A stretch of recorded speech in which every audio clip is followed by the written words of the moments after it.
হরে কৃষ্ণ।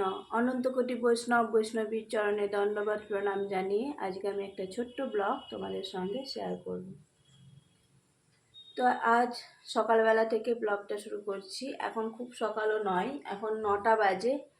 তো ভগবানের জন্য ব্রেকফাস্ট বানাবো। ভগবানের ব্রেকফাস্টে আজকে থাকবে রুটি আর ঘুগনি আর কালোজাম মিষ্টি। কালোজাম মিষ্টি প্রভু কিনে নিয়ে এসছে। তো আর ভগবানের সমস্ত সেবা হয়ে গেছে। ভগবানের পূজা, পুষ্প নিবেদন, তুলসীপত্র নিবেদন, সমস্ত কিছু দর্শন আরতি হয়ে গেছে। দর্শন আরতি প্রভুই করলো, প্রভু করে আর দোকান চলে গেছে। তার এদিকে আমি ব্রেকফাস্ট বানাচ্ছি, তারপর বাড়ির কাছেই দোকান, তো প্রভু এসে আবার প্রসাদ পেয়ে যাবে। তার আগে তোমরা একটু রাধা মাধবকে দর্শন করে নাও সকালবেলা।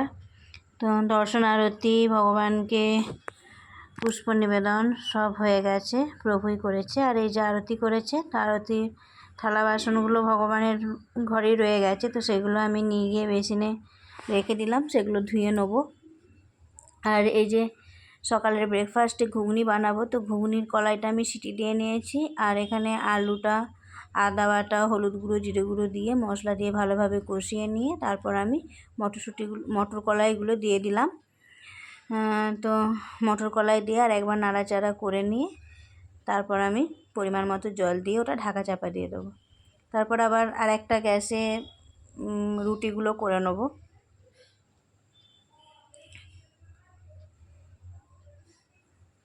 তো ঘুগনিটা আমার বসে গেছে।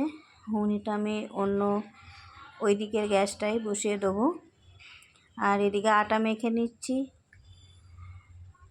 আটাটা মেখে আর রুটিগুলো এক এক করে বেলে করে নেবো। তো সকালের ব্রেকফাস্টে তাই বেশি রুটি হবে না, 5টা মতো রুটি হবে।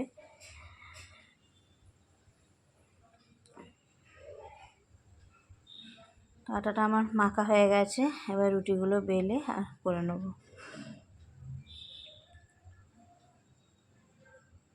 রুটি করে তারপর ভগবানকে ভোগ নিবেদন করব। ভোগ নিবেদন হলে তারপর আমি আবার বাসনগুলো ধুয়ে নেবো। এই যে আমার রুটি আর ঘুগনি হয়ে গেছে, আর 2টো কালোজাম দিয়েছি।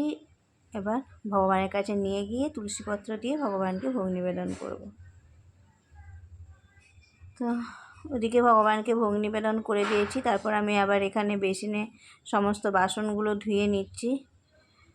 বাসনগুলো ধুয়ে নিয়ে তারপর আবার অন্নটা বসিয়ে দেবো। তারপর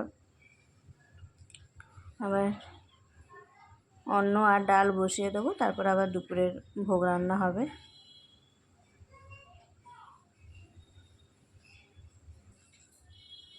রাত্রে হাঁড়িটা ছিল, রাত্রে মাজা হয়নি, তো তাই সকালেই মেজে নিচ্ছি। এই যে গ্যাসের একটা জল হয়ে গেছে, তো সেগুলো ভালো করে মুছে নিলাম।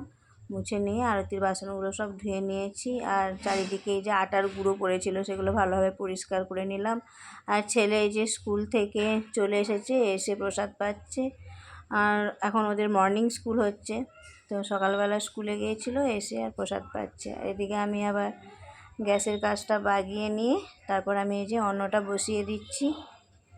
গ্যাসের ওপর যে আটার গুঁড়োগুলো পড়েছিল সেগুলো ভালোভাবে মুছে নিলাম। এবার চালটা ধুয়ে ভাতের হাঁড়িতে দিয়ে দেবো।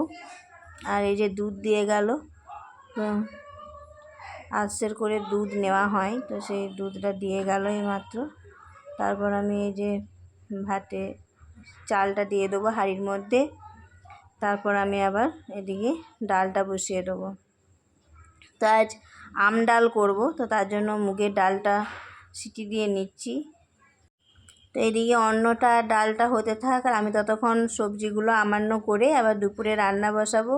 তো আজ এ পর্যন্তই, দেখা হবে পরের একটা নতুন ব্লগে। হরে কৃষ্ণ, শিলা প্রভুপাদ কি জয়, হরি বল।